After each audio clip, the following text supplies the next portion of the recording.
Okay, good evening. A very warm welcome to all Saxo clients as well as visitors of this webinar.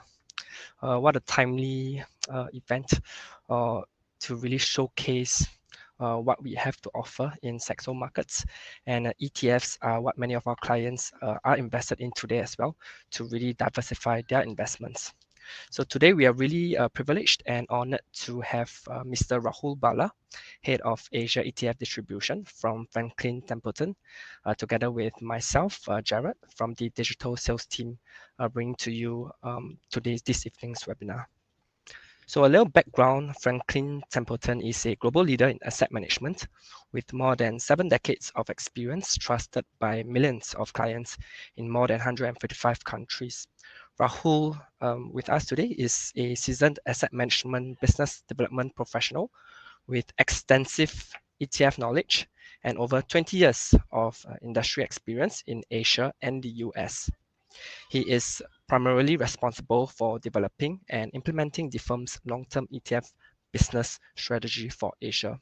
He also works closely with the regional distribution team to drive the growth and raise the profile of Franklin Templeton's ETF business in Asia.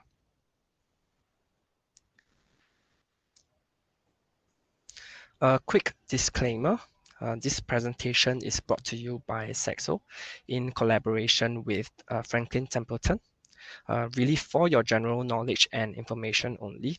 Any opinions made here today may be personal and does not constitute to any financial or investment advice. So please do your due diligence for any investments. Run through the agenda for today.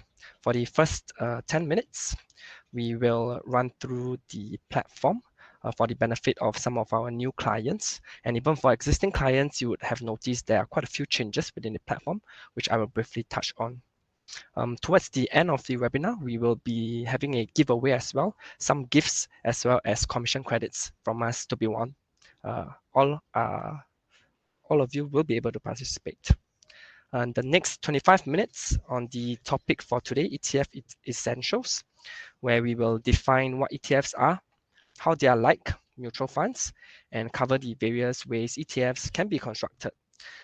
We will also talk about the pros and cons of 3 different ETF management styles. And finally, we will explain how investors can use ETFs in their portfolios to help them achieve their goals.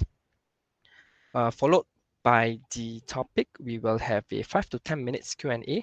So throughout the webinar, feel free to pop your questions into the chat box or the question box.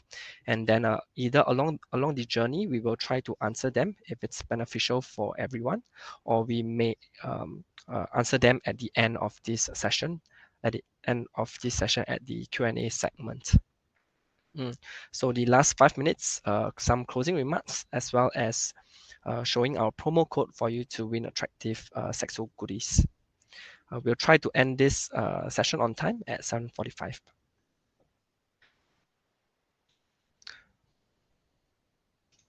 So the first 10 people to email the promo code, which will be presented at the end of this webinar, will walk away with some door gifts from us, as well as $20 commission credits.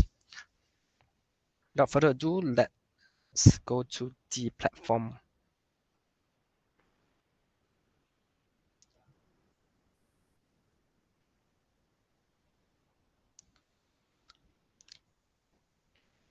So for new clients, this is how our platform looks like when upon your first login. You'll be able to see a couple of headers, 3 main windows. This one is where you can search for your watch list or the various instruments. The window on the right is the product overview page. And lastly, the window at the bottom is where you hold your positions, as well as looking through your orders.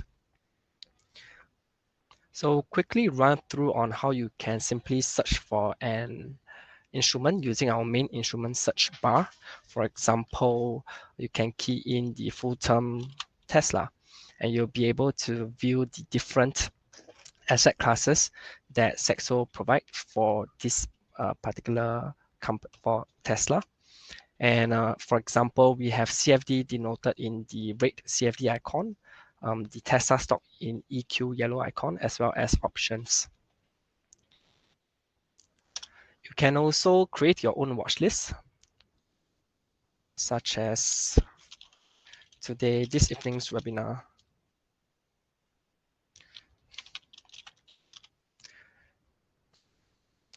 Once your watch list is created, you can then add instruments of your choice into your watch list.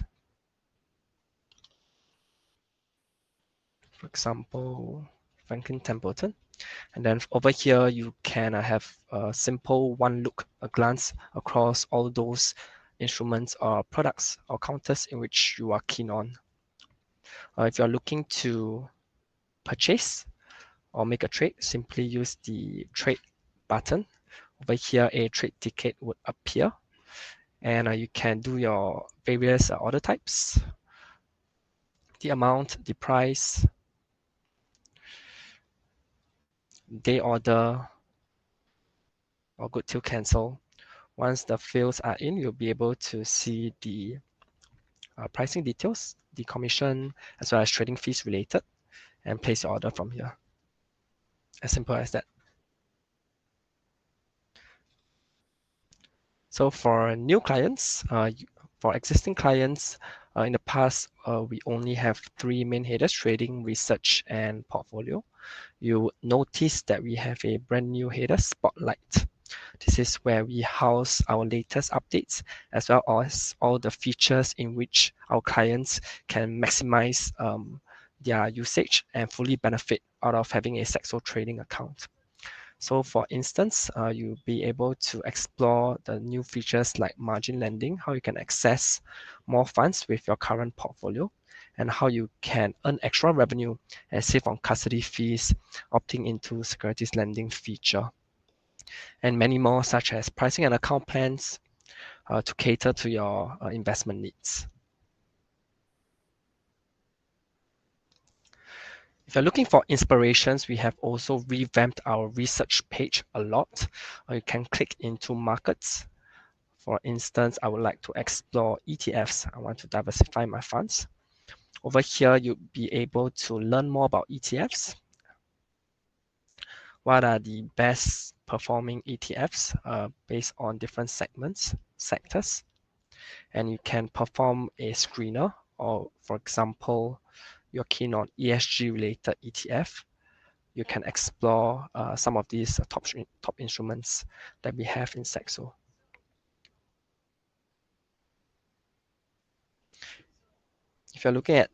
If you want inspirations for equities, you can zoom into our Saxo investment themes. And right now, artificial intelligence is pretty hyped up. You'll be able to find what are some of these hand select by our head of equity. Some companies in which we feel that there could be some potential. Okay, so this is a simple walkthrough of how you can make a trade in Saxo and explore the platform features. Without further ado, I think it's 7:10. I will pass on my time to Rahul, where he will bring you through how and why you should invest in an ETF. Rahul, to you.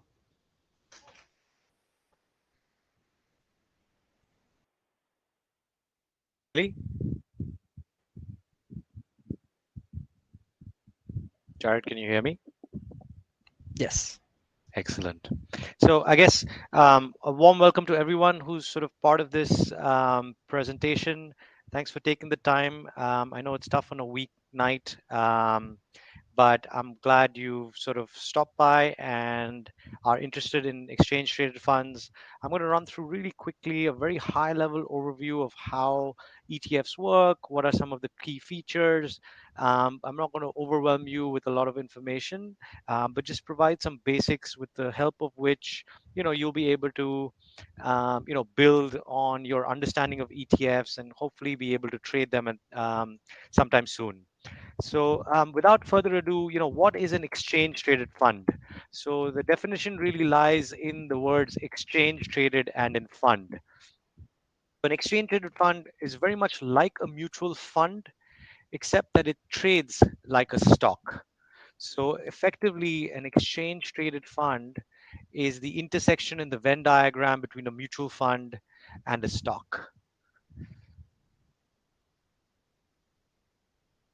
Let's talk a little bit more about sort of how an exchange traded fund acts like a mutual fund as well as a stock, and then sort of understand some key points of differentiation between them. So if you sort of look at the basket of securities which is used to create an ETF, they both represent, professionally managed collections of individual securities. So the key words here are collection. So there is um, an assortment of different stocks that is uh, the basket that is composed in order to create the ETF basket. And it's all individual securities. So these could be, various asset classes. But let's take equity as a simple example. So if we're looking at, let's just say, the S&P 500, that is a collection of 500 stocks that are part of the index. As a result of the fact that you have 500 stocks within the index, and the portfolio is replicating that index, you've got a built-in diversification. So you're not putting all your eggs in one basket. You are diversifying away from the risk of having all your assets in one particular stock. Um, that helps make sure you don't have very high volatility or a blowout in the event that that particular stock, has an unfortunate event. There is a wide variety of investment options available, as I alluded to earlier. You can have equity portfolios, fixed income, you can do commodities, you can access, now the hot thing is, crypto ETFs. So you could have a basket of crypto um, products within sort of an exchange traded basket and be able to trade them, which gives you the diversification as well as the options. So the commonality between an ETF and a mutual fund is that the NAV is published at the end of the day. However, the beauty of an exchange traded fund is that you can have trading done during the course of the day, whereas with a mutual fund, you have to wait to see what the NAV is at the end of the day to understand how much of a particular basket of ETFs you've actually bought or sold, because that NAV isn't really available to you till the end of the day. Whereas with an ETF, it trades over the course of the trading day, and you can go in at any point in time and execute a trade at a particular price of your choice intraday. Let's talk a little bit about the differences in sort of how you would go about buying or selling a mutual fund versus buying and selling an ETF.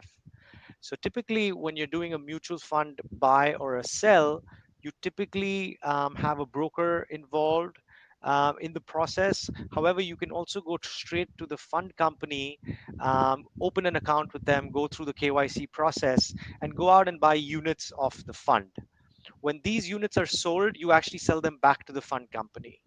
And similarly, when you're selling units of a mutual fund, you do this back to the fund company.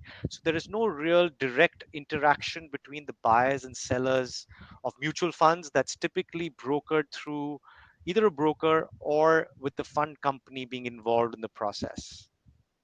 However, the difference with ETFs is while you can still use a broker, the main conduit or the main platform on which these ETFs are traded is actually on a stock exchange. So you've heard of the New York Stock Exchange.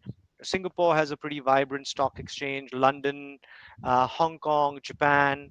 So as opposed to a mutual fund where you have to keep going back to the fund company, once the units of the ETF are available for sale in the public market, you typically do all your transactions through the stock exchange, either by going via a broker or having an account directly with the stock exchange to be able to trade these ETFs.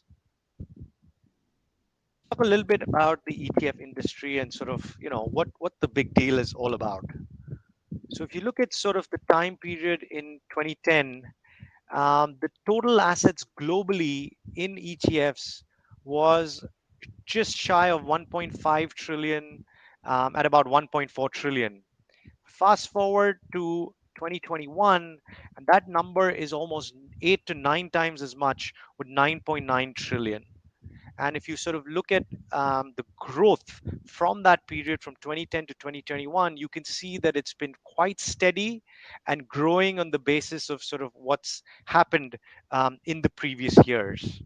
And really, the way ETFs work is it really works on first mover advantage. As soon as you launch a particular fund, it takes time to sort of gather up the assets. But once you reach a critical mass where clients are comfortable with the size of the AUM and how much trading is happening in the underlying exchange of that particular ETF, it's very quick for the next couple of millions or billions to come in the door, which is why you'll see typically, even when new ETFs are launched, they tend to sort of have typically a very slow trajectory of growth initially, and then once they reach a certain size, then they really start to grow very, very quickly. You can see the CAGR over this period of time is 18%, and it continues to grow at a very, very rapid rate. There are various reasons sort of why this growth has been so consistent and so steady over time. Number one is costs. So typically for a mutual fund where you typically have active management, the costs vary from anywhere between 1.5% to 2% on typical mutual fund on costs. However, if you sort of compare this with ETFs, um, the number is really, really small. So for example, the S&P 500 ETF trades as 0.05%. And the reason for those low costs is the fact that the ETF is really only trying to replicate the market, right? So as the S&P 500 grows, the index mutual fund or ETF will grow in line with what that market is. So you're effectively getting market returns. So you're not spending a lot of time on research. You're not spending a lot of time or money on analysts who are going to pick and choose which stocks are going to beat the market. So it's really, really easy to keep the costs really, really low for ETFs because you're only getting market exposure.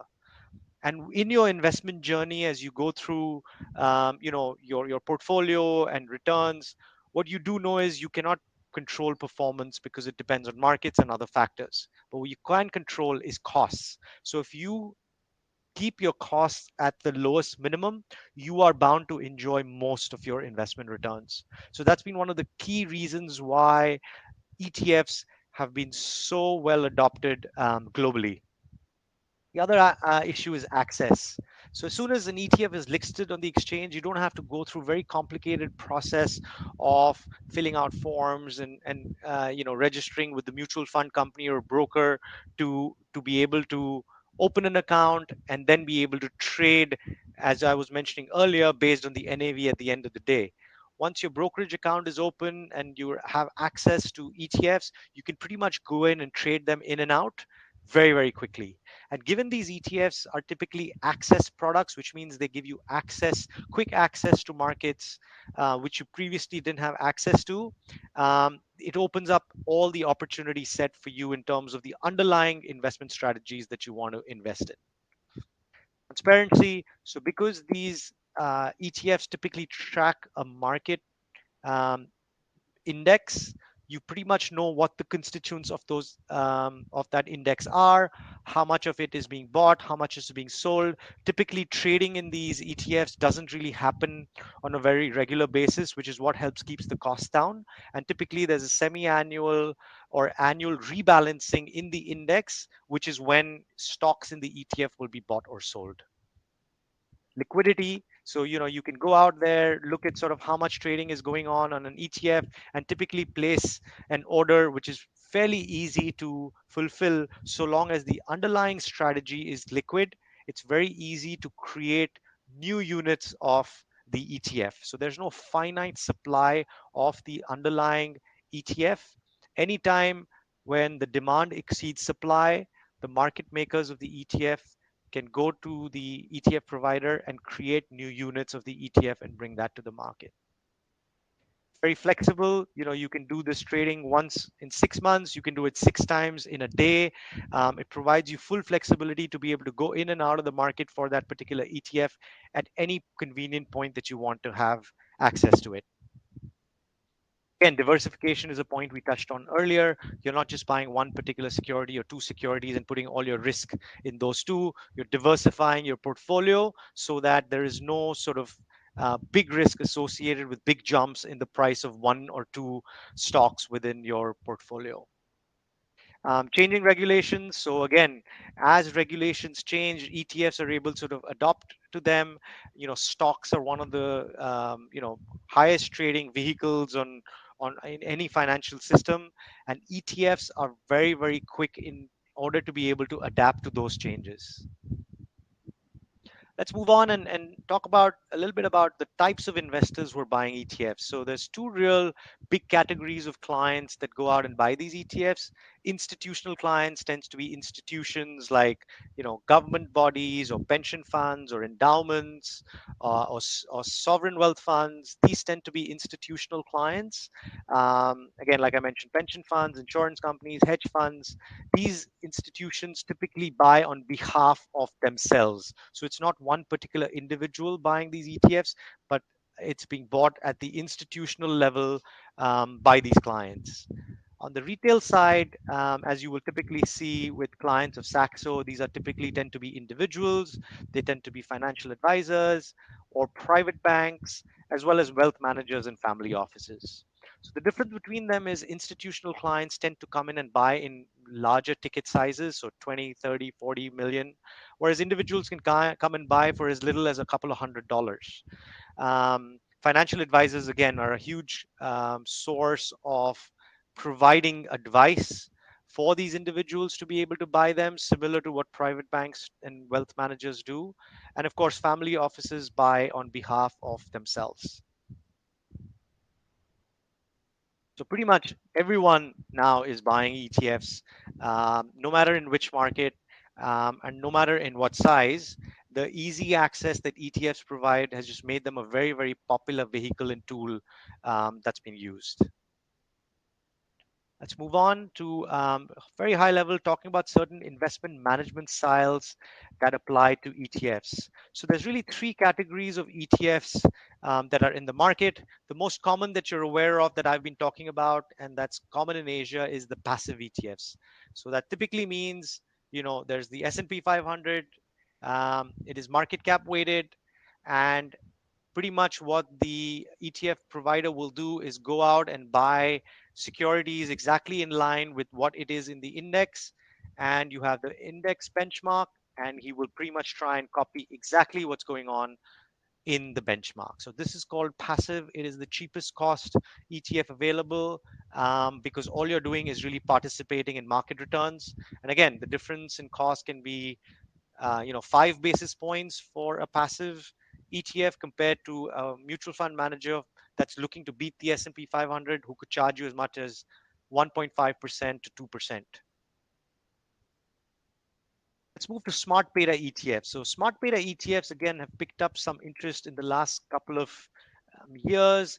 They are not pure passive ETFs because some clients don't want to have pure exposure to just changes in the market. They feel they have better knowledge in terms of what can happen in the market. So they pretty much set some rules around how the index would be constructed. So they tend to maybe overweight value or underweight value or overweight momentum or underweight momentum, and they create what's called smart beta. So the word smart means there are certain rules which are created over and above what the pure market cap weighted index is doing. And so therefore the smart beta ETFs will tend to be a little more expensive, but their goal of delivering returns will be higher than that of passive ETFs. And last but not least, you're familiar with active mutual funds. Over the last couple of years, active ETFs have become quite the rage in the US. In fact, funnily enough, in the US, um, mutual fund companies have stopped launching new mutual funds because it's just a very cumbersome and long administrative process to launch a new mutual fund. So they are actually launching their active strategies in the form of ETFs as a vehicle. So in the past, where ETFs used to be considered as purely passive market cap weighted um, vehicles, they're now transforming into smart beta and especially now active ETFs. So it's pretty much exactly what you would do in a mutual fund where you go out and buy a strategy that beats the S&P 500, except here it's available in the wrapper of an ETF, which means you can actually go out and buy and sell intraday units of that particular active ETF. So those are really the three broad types of ETFs you will see in the market. What I will point out here is passive ETFs tend to be dominant in Asia. They're the ones that have the highest amount of assets related to them. But active ETFs are slowly but surely, you know, um, gaining steam in the US, and it's a matter of time before they make their way to Europe and eventually to Asia. Types of ETFs. So let's talk about, what are the different types of ETFs you could have. And this chart gives you a summary of pretty much the dominant asset classes where ETFs exist, and that's equities. So it makes sense, easy to construct a basket of securities, which are equity. Whether it's the Straight Times Index or the S&P 500 or the Nasdaq, you just pretty much go out there, you create a basket, and then you mimic the basket um, in terms of passive returns, and you've got 74% exposure of ETFs globally that are equity. Fixed income comes next at about 20%, and then the commodity indices like gold or other commodities come in at a small 4%. The reason for this also is there's something called tracking error on ETFs, which means what is the variation in the excess returns that a particular ETF provides. And because in this case there's no real excess return, the portfolio is effectively tracking the index. So the tracking error tends to be very, very close and very, very tight. And that's easiest to do with equities compared to fixed income and compared to commodities. Okay, so let's talk about a little bit about the benefits and risks. I spent a little bit of time on this, so I won't spend a whole lot of time now. Cost effectiveness, right? So if you think about your investment journey, what is the one thing you have control over today and right now? That is cost. You have no idea whether a mutual fund or any other instrument that you go out and buy in the market, a stock, how much return will that give you over time, right? And how much money you've spent right now. The only thing you can really control is costs, and ETFs provide you with the most cost effective exposure to the market. We talked about how it's easy to access. We talked about how the underlying market is liquid, where you can basically create additional units of the ETF. Transparency, you know exactly what stocks go into the construction of your ETF. Um, and then diversification, right? So diversification is a very key factor, because typically these ETFs tend to come in bigger baskets. If you sort of see the market environment and how volatile it's been over time, you do not want to put all your eggs in one basket, and ETFs provide a great cost effective as well as a diversification tool for you to be able to use your investments. Let's see some common use for ETFs. So this is, a typical portfolio construction for a particular institution that's investing, say 30% in home equity. So the bias tends to be towards your home market. So 30% in equities and all these other asset classes. So if you look on the left, the portfolio construction being used here is core holding. So what does that mean? That means every single portfolio in every single part of this portfolio can be made up of ETFs, right? So you can construct effectively entire basket of portfolios where the underlying is your ETF. So you could go out and buy an equities ETF, a fixed income ETF. The fixed income ETF could be global government bonds or emerging market bonds or high yield bonds. And you can construct an entire portfolio just using ETFs. The other alternative is to have a tactical asset allocation. So let's say you're a mutual fund subscriber and you're comfortable with how mutual funds work, and that is the core on the basis of which you've created a basket of portfolios, with this particular allocation that you see on the screen. What you could do with ETFs is if you see a gap in your investment allocation and you see any areas where you feel an ETF could be bought for any period of time, whether short or long term, to supplement what you already have within your portfolio, you could easily go in and buy that ETF as a completion tool. The terminology we tend to use is a core or satellite approach. So in a lot of instances, clients use their core as ETFs, and on the satellite, they use active managers whom they think will come in and add value. These are typically their highest conviction, best bets that they feel will add value to an underlying portfolio of ETFs, which is low cost and diversified.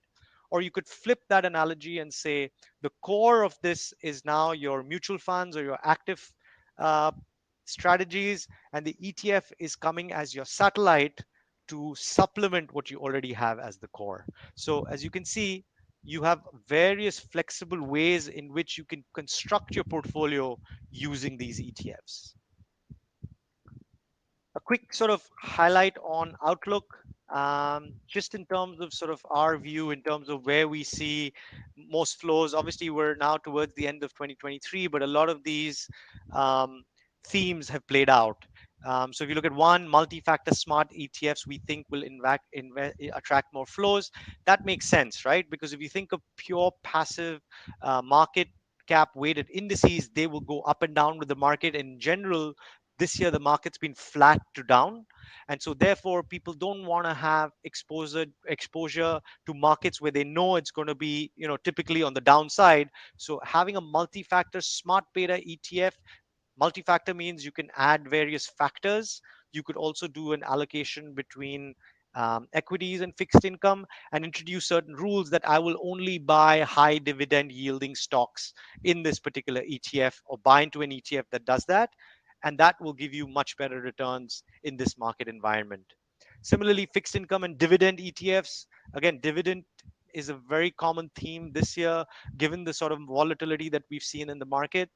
We've already seen that those have been generally winners over the course of this year. And then finally, single country emerging market equities.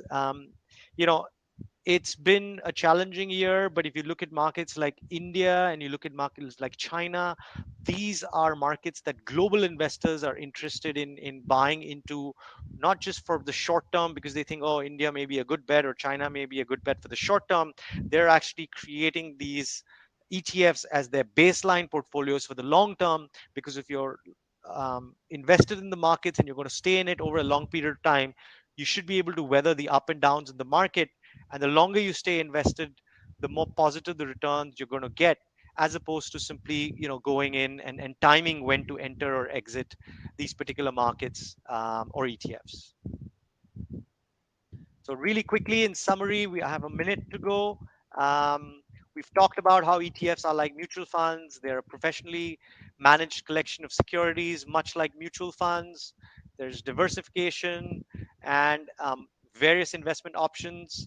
But the beauty of these is it's not just acts like a mutual fund, but also trades like a stock. So you can go in, place a trade over the course of a particular day. The prices keep shifting. So if you see anomalies in the market that you want to take advantage of, you can go in and place that particular trade. There's various tools that you use for stocks that you can use for ETFs as well, in order to do trading, like market orders, limit orders, stop loss, or short selling strategies. These are all trading strategies you could employ with stocks as well. Again, we talked about the three types of strategies: passive, smart beta, and active. We talked about the benefits at great length. We talked about the risks, the market risks. So if you're market cap weighted exposed, then obviously if the market goes down, your returns are going to be down as well, but at a very, very low cost relative to when an active mutual fund manager underperforms the index. We talked about how ETFs can be used within your portfolio, either as a core or a tactical exposure. And that is where we come to the end of this session on ETFs. So I'll pause there and see if there's any questions, and flip it back to Jared to see if he wants to take any questions.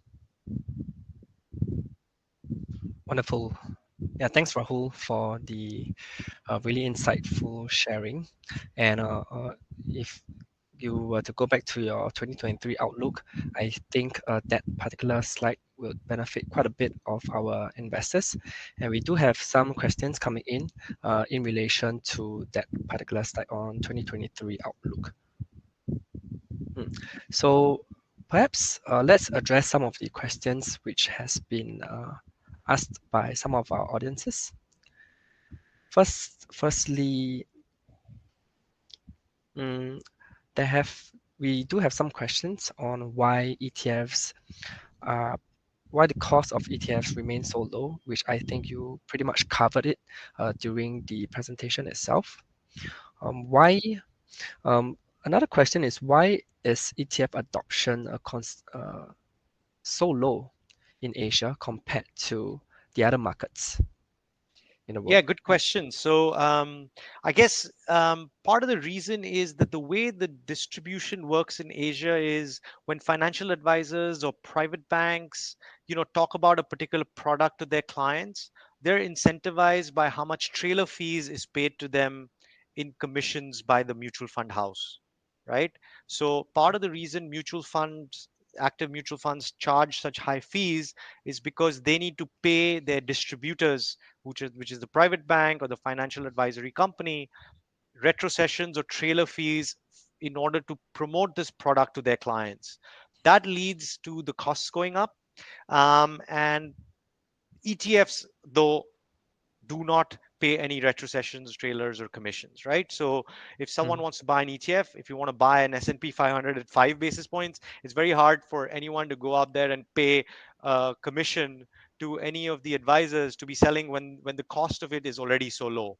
So what tends to happen in Asia is commissions and trailer fees tend to incentivize the financial advisors to only selling mutual funds and not ETFs. So as a result, mm, knowledge of ETFs is very, very low, right? Whereas we look at markets like the US and Australia and UK, these markets used to be the same way, very much commission driven, very brokerage driven. However, what's happened in those markets is regulations have changed and people have said, look, we want to put the product in front of clients which is best suited for them. That could be a mutual fund or that could be an ETF. Whereas in Asia, the tendency is to tend to provide a mutual fund which benefits the distributor, not mm. necessarily the client, right? So if your incentive structure is structured that way, then you will always act in a way in which you can maximize your profit, but that may not be what is best for the client. I see. That explains, because I think many banks locally, I would say local banks, they do offer mutual funds, or they like to term it as unit trust in Singapore, for many of the retail clients, on top of some of their wealth products. So yeah, thanks for sharing. Now Sure. we understand why it's lower adopted in Asia. We have a few other questions. Let me see if we can answer some of them. Mm.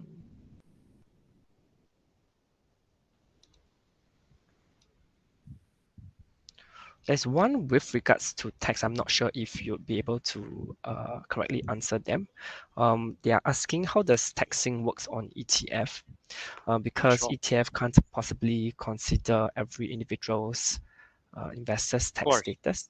For example, on the US fixed income or US bonds are tax-free in Singapore. How do we how about an ETF tracking that class? How are the taxing like?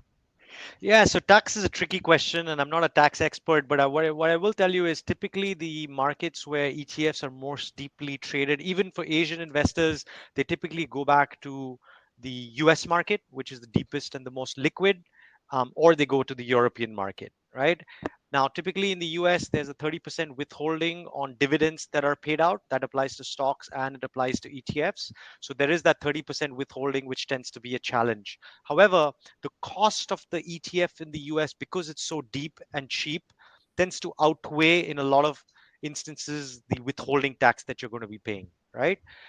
Compared to, if you launch or bought a similar type of product in Singapore or Hong Kong, because the markets are not as deep or as liquid.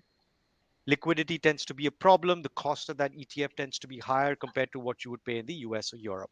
So that 30% is what the withholding is in the US. However, a lot of clients, a lot of providers have UCITS versions of their ETFs which are listed in Europe. There in Ireland, the withholding tax is only 15%. So that's much more tax beneficial from an Asian perspective to buy into those kind of particular types of products. But again, depending on the market in which you're doing the buying and selling, the tax situation also varies, also depends on your individual situation. Yep, thanks, Rahul. So, do seek the tax experts or advisors with regards to this. Yep. We have an interesting question with regards to asking whether ETFs affect the stock prices of the underlying securities, and if ETFs are more liquid or as liquid to its underlying security. Yeah, that's a great question. So that's been a source of a lot of debate in the past when markets have been moving and stuff. The short answer is no. Um, ETFs are basically like securities, right? So this underlying securities market trades on itself.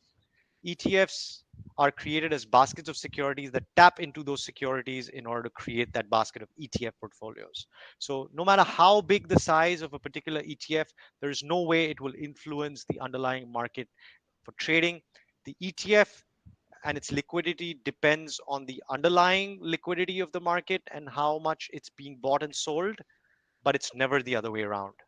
That's always a rumor. That's stuff that's being traded because a lot of people can short an ETF, and when markets move, you come to hear about these stories, but it's entirely conspiracy theory. There's no way in which those ETFs can move the underlying market. What was the second part of the question, Jared? If ETFs are as liquid or ETFs are more Ah, liquid than its underlying So security. effectively, the liquidity of an ETF really depends on the liquidity of the underlying ETF, right? So, Mm, for example, if I go out and create a narrow basket of ETFs which tracks the Vietnam stock market and pick five names from that, five securities from that market, it's going to be highly illiquid compared to the US market. So, again, the ETF is dictated by the underlying liquidity of the underlying market. there you go. Myth busted. Maybe one more question for you, Rahul. What factors should we consider in order to decide between the different ETFs, like the ones you have mentioned, the three different management styles or the different investment themes? On your end, how would you um, um, answer this? Yeah, no, great question. So let's take a specific example. Let's say I want to go out today and I'm looking on Saxo's platform to buy a China ETF, right? I buy the story. I like the fact that it's low cost, and I go out and I think passive ETFs are the way to go. And as I do that search, the first thing that I should look at really is what is the benchmark being used for this particular product. Number two, what is the cost? So you would imagine ETFs are much low cost compared to mutual funds, but even among ETF providers, there is a huge difference in the cost that is being charged for the same ETF. So assuming the underlying benchmark is the exact same, the construction is the exact same, I should go out and buy the product which has the lowest cost available, right?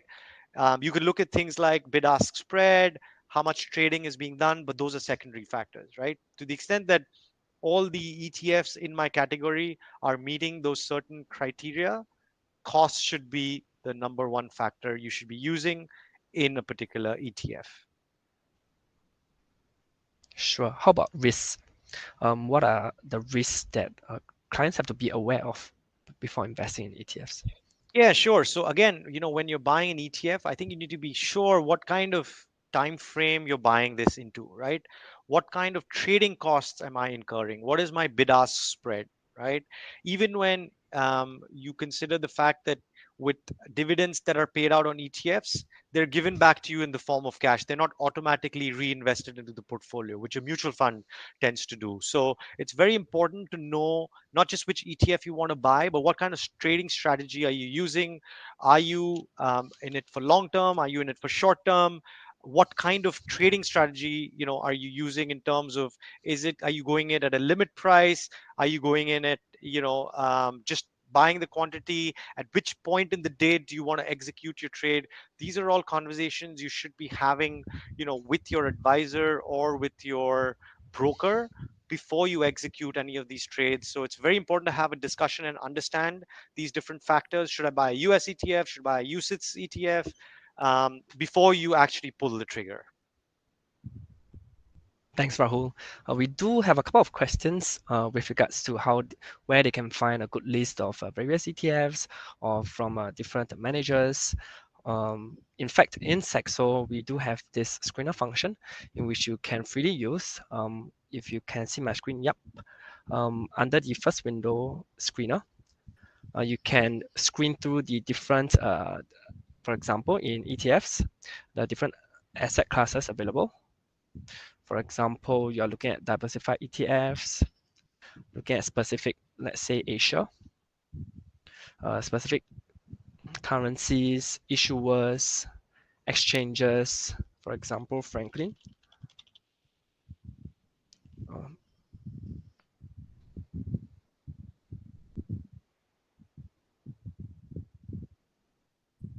you'll be able to screen out what is important to you when it comes to investments, and then able to find the list of ETFs that are suitable for you to invest in. Another way is under research, you can zoom into ETFs and look for inspirations. With that, let me quickly flash our promo code.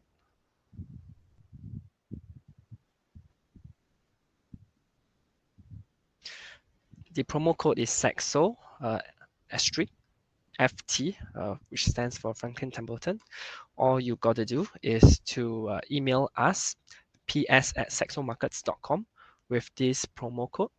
And the first 10 people who email us would get $20 commission credits as well as a dog gift from us.